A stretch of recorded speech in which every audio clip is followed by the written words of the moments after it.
MC ගෙවකට යන්න කලින් බුදු අම්මෝ දිග ලියුමක් තියෙනවා. right. පහවෙද්දිම පන්ති ඉවර කරන්නවලු. එහෙම කරොත් මාත් සතුටින් දෝනිත් සතුටින්ලු. අනේ මන්දයිද. ඔය ගැන මට ඉතා කෙටි කතාවක් කියන්න දෙන්නේ. මේ කාලේ අහගෙන මට අවුරුදු ගානක් ඔයාලා අත්දැකීම් තියෙනවනේ.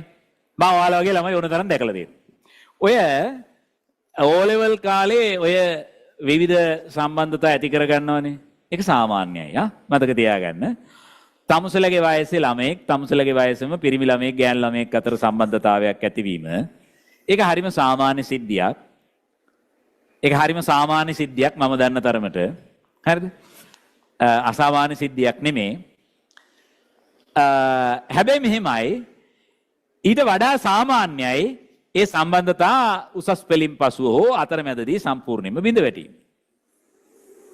ඒ කියන්නේ අද වෙනකන් මට කවදාවත්ම හම්බ වෙලා නැහැ උසස් පෙළ වකවානුව තුල ওই වගේ ප්‍රේම සම්බන්ධතා පවත්වාගෙන ගිහිල්ලා ඒක අවසානයක් දක්වා රැගෙන ගිය කිසිම කෙනෙක්.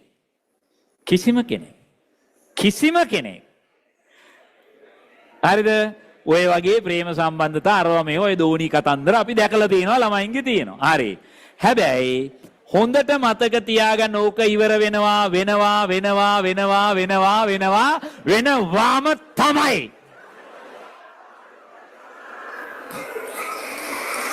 right. ආයේ කතා දෙකක් නැත. ඒ නිසා පරිබාහිර පුද්ගලයෙක් වෙනුවෙන් තමන්ගේ ජීවිතේ කැප නොකර තමා වෙනුවෙන් තමන්ගේ ජීවිතේ කැප කරගන්න. right.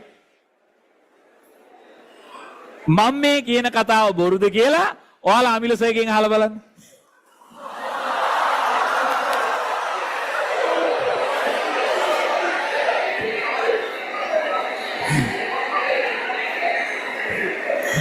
ලොකු ඕත් නෑ.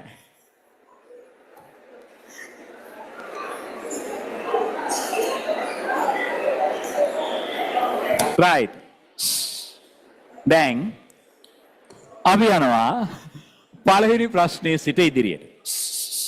දෙවෙනි එක අයියෝ ළමයි ඕනම දෙයක් ඕනට ගන්න එපා.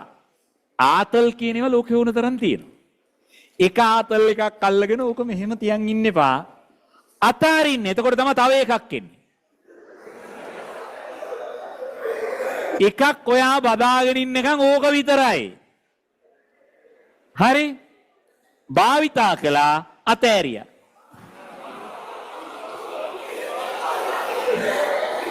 මොනවද? ඕනම දෙයක් කන්සියුම් කරන්න තමයි මේ ලෝකේ තියෙන්නේ. right. ඒ කියන්නේ උග්‍ර දක්ෂිනාංශිකයෙක් විදිහට මට කියන්න තියෙන්නේ එහෙම.